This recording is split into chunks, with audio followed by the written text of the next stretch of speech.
छत्तीसगढ़ में सरकारी अफसर की राजशाही का एक अलग ही मामला सामने आया। दरअसल अफसर ने सरकारी भवन के अपने चैम्बर को स्वीट अंदाज में बनवाने की कवायद शुरू कर दी। नए बने भवन के कमरे में सब कुछ नया होने के बावजूद सब कुछ बदल दिया गया। टाइल्स उखड़वाए गए, दरवाजे, खिड़कियां सब कुछ बदलवा कर शाही अंदाज में लगवाए गए। दीवारों के पेंट तक बदलवा दिए गए। बताया जा रहा है कि इन सब में अफसर ने करीब 40 लाख रुपए खर्च किए, लेकिन जब अफसर के इस लग्जरी चैम्बर का सुख भोगने का वक्त आया, उससे पहले ही उनका ट्रांसफर हो गया। पूरा मामला है छत्तीसगढ़ के मेडिकल कॉर्पोरेशन से जुड़ा हुआ।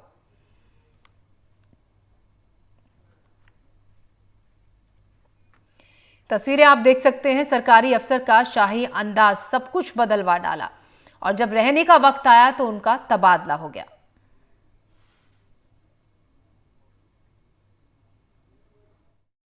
ये बातें आप ही लोगों के माध्यम से मुझे जानकारी मिल रही है।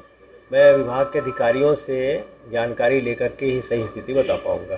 अगर आवश्यक कोई कार्य करना रहता है तो वो लोग एमडी, संचालक, उस स्तर के अधिकारी अपने आवश्यकता अनुसार करते हैं और इसका बोर्ड ऑफ डायरेक्टर का जब मीटिंग होता है उसका हमारे पास जो है कार्योत्तर उसका स्वीकृति प्रदान किया जाता है। विधायक महोदय, ये बताइए कि क्या कोई अधिकारी इतना भारी रकम खर्च करके अपने आप को सृजित कर सकता है? क्या ये सही है? अब मुझे पूरा विस्तृत जानकारी नहीं है। मैं जानकारी लेकर के ही वस्तु स्थिति से अवगत हो पाऊंगा और उसके बाद बता पाऊंगा। भारतीय प्रशासनिक सेवा देश की सबसे बड़ी परीक्षा का में चयन होने के बाद जब किसी को जिम्मेदारी मिलती है तो जिम्मेदारी रहती है सेवा करना, यानी कि सेवक की भूमिका जनता की सेवा करना। लेकिन यही सेवक जब राजशाही व्यवस्था में आ जाएं तब आप क्या कीजिएगा। ये जो आप चैम्बर देख रहे हैं ये है यहाँ के स्वास्थ्य विभाग के आला अधिकारी का चैम्बर है, जिसके अंदर 20 बाई 20 का एक कमरा बताया जा रहा है। लेकिन इसके अंदर इस कमरे को सजाने, इसको लग्जरी सुविधाएं देने के लिए करीब 40 लाख रुपए खर्च कर दिए गए हैं। साहब आज छुट्टी पर हैं, जैसा कि आप देख रहे हैं ताला लगा हुआ है। स्टाफ से हम बात करने की कोशिश करते हैं कि साहब कब तक आएंगे या फिर अगर कमरा वो हमें दिखा पाएँ तो। आइए सर, क्या नाम है आपका? जी, मेरा नाम रूपस है। आप यहीं पे स्टाफ हैं? ये कमरा हम देख सकते हैं क्या? नहीं सर का परमिशन नहीं, ये तो रूम बंद ही है। कब से बंद है? आगे बात करिए पीएम मैडम से। कौन है पीएम? जी एक मिनट, आइए। जी मैम नमस्कार। ये सर से कब मुलाकात हो पाएगी? सर अभी सर छुट्टी पे हैं, आप मंडे को आइए बोले। कब मंडे को आएंगे?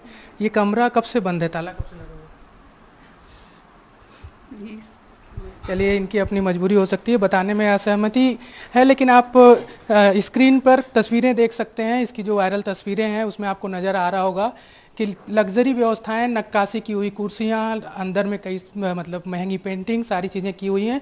यही वो कमरा है जिसके अंदर 20 बाई 20 का कमरा बताया जा रहा है, यानी कि लगभग 400 स्क्वायर फीट के इस कमरे को सजाने के लिए, उसमें लग्जरी सुविधाएं, राजशाही सुविधाएं देने के लिए, महलों जैसा कमरा बनाने के लिए करीब 40 लाख रुपये खर्च कर दिया गया। जबकि छत्तीसगढ़ की अगर मैं बात करूं, जो यहाँ पे इंफ्रास्ट्रक्चर डेवलपमेंट का जो रेट है, जो रियल एस्टेट में कंस्ट्रक्शन के रेट हैं, तो 1500 से 2000 रुपये स्क्वायर फीट में एक higher upper class, middle class के जो लोग होते हैं उनका एक लग्जरी मकान 1000 स्क्वायर फीट ज़मीन पर अगर बनाने की बात होती है तो 40 लाख रुपए में वेल फर्निश्ड मकान बनकर तैयार हो जाता है। लेकिन 40 लाख रुपए सिर्फ एक कमरे को सजाने और उसमें लग्जरी सुविधाएँ देने के लिए खर्च कर दिए गए।